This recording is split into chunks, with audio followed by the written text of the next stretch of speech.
All right, so the goal for today is to try to clean out the chicken coop and the duck coop. Honestly, this is the last day without rain for a really long time. And since we're into November, it's definitely time to start cleaning out. I want to get the deep litter method in. I just basically add a little more wood chips throughout the winter, and then midway through the winter I'll even add a little bit more if it gets pretty bad. But now that most of the chickens are done molting, now's the perfect time to do it. And it's even more perfect because today is the last day without rain that we're going to have for probably a really long time. There's not a day on the forecast that doesn't have rain for at least 50 to 100% of the day. So I don't mind working in the rain, but if I can do the cleaning of the coop without it being rainy, that's even a bonus. Okay, so as you can see, I already removed one nesting box because the girls were trying to lay, but it is time to clean the coop out for the winter. The girls have done most of the losing of their feathers. They've molted almost all their feathers that they're going to molt. I have a few that are still going, but their feathers are mostly growing in. And it's time to clean up, get in here, and get this coop ready for the winter. I do a time lapse of me cleaning the coop, but I have already done that. So I'm just going to give you a before and an after. But yeah, so there's the before. All right, so as promised, this is what it looks like when it's fully clean. The white stuff is diatomaceous earth. I do use that just to kind of help keep it dry because it does get wet here in the Pacific Northwest, and there is ventilation in here, but just to keep it down and also to help keep the mites down. I sprinkled some, you can see, like, I don't know if you come across on camera, but there's like darker patches in here. I had some herbs that I just spread out in here. It does unfortunately smell a little bit like a nice Italian dinner in here. That is unfortunate, but it does help keep some insects away. The girls love to pick at it. They'll eat at it. It's supposed to be really good for like respiratory health and calming and all of that other stuff. So that's it cleaned. You can see I did put some sawdust up into the corners because when they sit, sometimes their poop does go up back in there, and I just found it helps keep the wetness and the dryness down in the winter.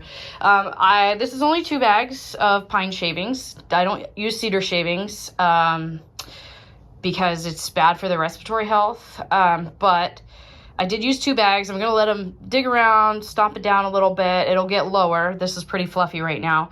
And then when it gets lower, I have another couple bags I can put in here, and I might add throughout the winter just as it goes. I do use the deep litter method, so it helps keep the smell down. It helps break down the poop, and it just kind of keeps it nice and a little bit warmer in here as there is no insulation. In the summer months, this coop stays pretty cool, but it can get warm. It can get up into the 90s, especially when it's like over 100.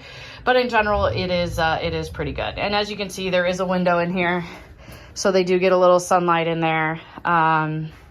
And it does face the sun most of the day. So in the winter, it is nice because they do get light. I do add a little bit of a light in here just to encourage them to come in. It's not really on much longer than the daylight hours itself, but it is just something I like to do. This coop, I don't know that I would have built it this way. It literally is a 10 by 10 coop. It was built for that when I bought the house. It had a bunch of nesting boxes and a bunch of roosts. I have added some more. I would like to add some more upper ones because it is an open frame now. I did have to do that to keep rats out. But what is funny is now the girls roost up there and the rats are gone. So I guess I should have done that a long time ago. It's not ideal, but that is where they like to roost. And some of them do roost here and across the bars, and some of them just roost on top of the boxes.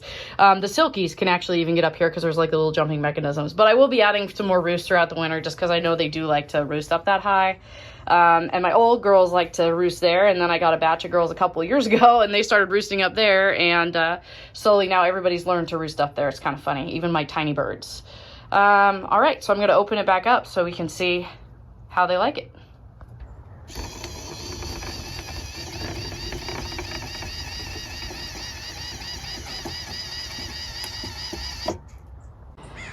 So today, I've done some chores, and I'm going to share those with you. But I also was thinking about what I've shared with you guys about what I do on the farm and chicken facts and so forth, but I haven't really shared with you my ducks. I have 6 ducks. They are runner ducks, which means they pretty much walk upright. They kind of look like little bowling balls on legs, kind of like penguins of the duck world. They are the only ones that walk that upright, so when you see them, that is what they are. There's a lot of videos out there of ducks running and swarming cars. Those are usually runner ducks. They are known to travel great distances. That's actually what they were bred for, and then the original way that they were used is they would run them to market to sell the meat, and on the way they would also use their eggs. So they lay about 200 to I think like 230 eggs a year each. I do have 5 females and 1 male. If I wanted to, I could have baby ducklings. That is how that works. They do not need the mallard to lay eggs, but I just like it because it is a sense of security for me, and I just like the idea that I could. He also does protect them. Now he is young. All of them are 6 months about. I did have a full flock that lasted for about 3 years. They were wonderful. I love them so much, and unfortunately I had a predator issue that got them all in one night. I have made some adjustments to the coop, and I'll show you that in a little bit. I did that last year, but yeah, so the ducks, they do walk upright. I'm gonna try to get them as much as I can in this video, but honestly, they're kind of coming up behind me here. They do run, so they are a little more skittish than regular ducks. They don't necessarily, you can hold them if you can catch them. They do run pretty fast. You know, I did hold them a lot as ducklings and young ducks. That's just not their jam. They are more independent, and that's why I do kind of have a bigger flock of them. You can kind of see. That's my mallard. That's Taffy, the white one. They do all have candy names. They're getting excited because they know I just redid their pool and they really want to get in it, but I'm standing right here. So if I leave, I know they're gonna get right into it. They do lay eggs. They do taste the same as chicken eggs. They're a little bit bigger, and actually I found them to be a little bit more filling. They're great for baking. They have a higher fat content, and they're all around a really good egg. My ducks lay a blue to a whitish tint egg. It's actually really neat, and I have been getting a lot of eggs lately because they are just starting to lay. So because I got these ducks in the springtime, they are now starting to lay, so I will get duck eggs, which is kind of perfect through the holidays. I do sell some eggs to my neighbors, and it's nice because I have a lot of duck eggs that I can start to use in baking. It's a highly sought after egg for that. I get them also so that they can help me maintain the lawn in the winter. I did it last year. They got rid of like almost the major slug population that I usually have in this property. Now I do still have slugs, but before, like, they would just decimate crops, and now, like, because they go through, and yes, they do ruin the beds a little bit, and they do till them, even though I'm a no-till, it works really well. So I really like having them for that purpose, and it was really fun last winter because when I'd come home and I'd have their bag of peas ready, they would all just run to me to the patio, which was kind of fun, and they did stay off the patio, which was nice. So I don't know if the barn cats that I have are helpful to that or whatever, but since they are a little more skittish, they do like to stay away. They keep their distance. They will come close to me if I have snacks for them, but in general, they do like to kind of stay away. I do put them to bed at night. The things you have to know about ducks is they are messy. They are so messy. Like, no matter what you do from the time they're a duckling to the time they're an adult, they are messy. They love to splash, they love to play, they love to dig in the mud, they love to get their little bill into the mud. They sift through that, and that's how they get a lot of the nutrients that they have. That's how they get a lot of their food, and they actually need water to eat their food, so that's how they partially ingest their food. So that's a really important part of, like, a duck. If you have water, if you have food, you need to make sure they have water so that they can be able to eat properly and have their food digest properly.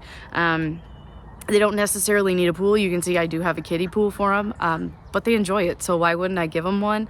They do need water like any other animal, though. Ducks are really susceptible to predators, so that's term sitting duck.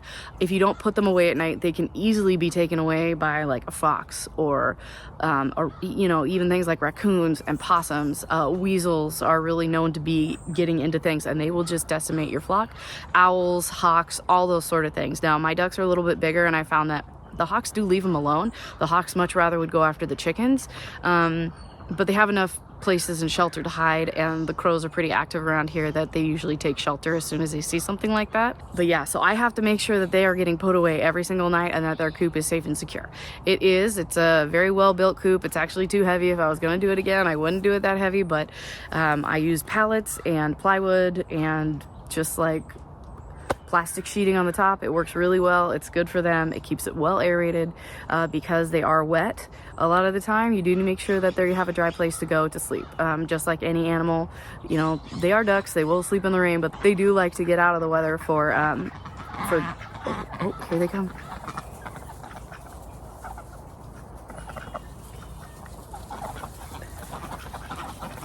So things I do to keep my ducks safe, they do have an automatic door so they can get in and out. That's just when I took off the old chicken coop, it did need to be a little bit bigger since they are taller. You know, runner ducks are tall and lean. They aren't, they waddle, but not much like regular ducks. When you see ducks do their little waddle, they do run upright. It's actually really fun to see. Like any animal, ducks need shelter, food, water. Their pen that they're in now, so their run is actually 10 by 15. It's actually a pretty big run, but I only keep them in there when I'm like gonna be out of town and I need my farm sitters to be able to like take care of them a little easier. Normally they do have like this whole other half of the chicken yard.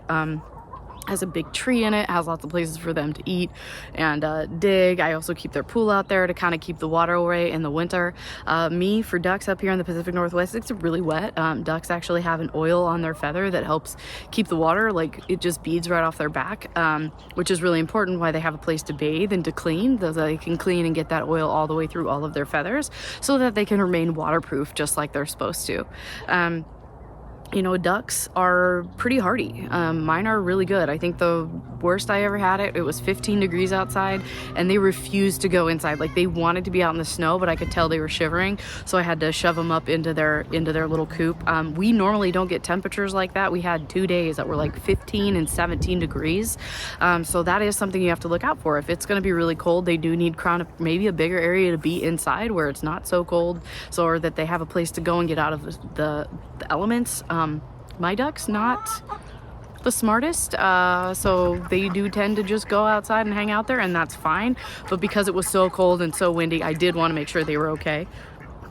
We also had a lot of ice that year, so just making sure that you know, their water was ice free and that they could get into the water was really important. So I did have I use rubber like tubs now. I did use plastic, but it was too hard to get the ice to break. I found that the rubber ones I can like manipulate a little more and I can break them down. I will be showing you in a little bit the winter setup I use in another video, because in the summer it's really easy for me to drag one of these collapsible hoses out here, get them water. I don't have a spigot out here in the duck run. It is on a plans to do that, so I have water for my ducks and for my chickens out here. But in the meantime, I'm able just to take a hose out here, take it back and forth, and really make sure that I can get fresh water for them. I do give them fresh water every day. Sometimes in the summer I might give them fresh water twice a day because it does get so hot. I want to make sure that they have plenty of water, just like chickens. They do not like warm water. They're not going to drink warm water. That's not their thing. They just like regular water. Hot water is not something they enjoy. Something you might not know about ducks is they love peas. They love peas so much that they will come running if they hear me because they know I have a bag of peas. They get really excited about them. It's one of their favorite snacks. I would say my ducks like peas more than they like grubs. In fact, the only type of treats that my ducks will eat are kale. They'll eat the kale, they'll eat grass clippings, they'll eat dandelions and like dandelion flowers and a few weeds. And then for sure they will eat peas. They don't even like grubs all that much. They prefer the peas. And if you've ever seen ducks go after peas, it is one of the most enjoyable things to watch. I sometimes love to put them in the pool and I like to watch them dive and dig for the peas. I am by no means a duck expert or an aficionado. I have had ducks now for about 4 years. It started because we found a duckling that was lost in the parking lot. It got brought home. And unfortunately that duck didn't make it, but we decided we then wanted ducks. So I had researched ducks before. I was either going to get the cayugas, which lay a black egg, and they are black ducks with like a green color, with like a green feather pattern when it hits the sun. And they lay kind of like a black tinted egg. They're really dark when they first start laying in the season, and then it slowly becomes more white or just gray tint. Or runner ducks. I liked both of those because they didn't fly. They were mostly made for egg production and they were unique. That's just something I like to have on my farm. I like things that make me smile. There are lots of other ducks out there. You can do meat birds, ornamental. I just enjoyed the runner ducks because even though they may not be as social as all the other ducks, I mean, they're social with each other, clearly. They're all right there in their own little flock. They really do bring me joy. I just like how much they run upright. I love how excited they get when they jump in the pool, and they get the zoomies when they're done running in the pool. They're just fun ducks. They are sweet, and they are a lighter bird. So just something I enjoy. I wanted them for the eggs, and I just wanted them for their unique ability and the fact that they don't fly. So they do the hover thing like chickens do, and I have had some like jump off the roost and jump up over this. I've only had that happen once. And he just tried to make his way back in. He didn't run away, so I think you can train most ducks like this. I got this from Morgan Gold, but he puts his ducks to bed. He says all ducks go to bed and he helps walk them in. My flock right now will go to bed when it gets dark. I've seen them do that. I don't know if that's just because they've been trained because I'm home every day and they don't want to go to bed, but or they got scared somehow by a predator that was out and they just realized like that's the best place to be, which would be the smart thing to do. But they're trained to go to bed if I tell them to go to bed, which is actually very fun. And right now, so I don't know if you can see this one right here and a couple of the others are looking up because I'm gonna see if I can get this on camera. Okay, this speck they are looking at is a bald eagle circling. Sorry about the focus. But yeah, so they're looking out for each other. And there's, I think that's a hawk next to it with it. Even maybe a little higher up. Or, yeah, so there's two predator birds right up there. They're both circling the farm. This is about the time that I tended to lose chickens before I put the netting in, so don't worry, the crows are here. So as you can see, like they are pretty protective. They already know, they've kind of taken shelter in the back. There's a tree and the whole thing's netted in, so they are safe. And even if they're in the pool over there, they can easily run underneath the tree. There's always one looking out. They side-eye you, which is one of the funniest things that ducks do. But they also do it for predators too, and that's the main reason, because they can see predators. Like I just noticed the behavior in one of the ducks, which made me look up, which made me see the bald eagle. I wouldn't have seen it otherwise. It's so far up there, it's not something that I would normally notice unless I was really looking at the sky. But they communicate with each other and they take care of each other. So knock on wood, I haven't had any instance of my ducks being taken by aerial predators during the day. I have only had an issue with night predators, and I'm pretty sure it was an owl that took a couple of my ducks when I was on vacation, and then I think a couple more got eaten. The rest of them got attacked by a weasel in one night, so it wasn't like a slow thing. And then I just lost two to just, one was egg bound that I didn't catch, and the other just died of natural causes. All right, this is actually the inside of my duck coop. I just I just took all the old straw out.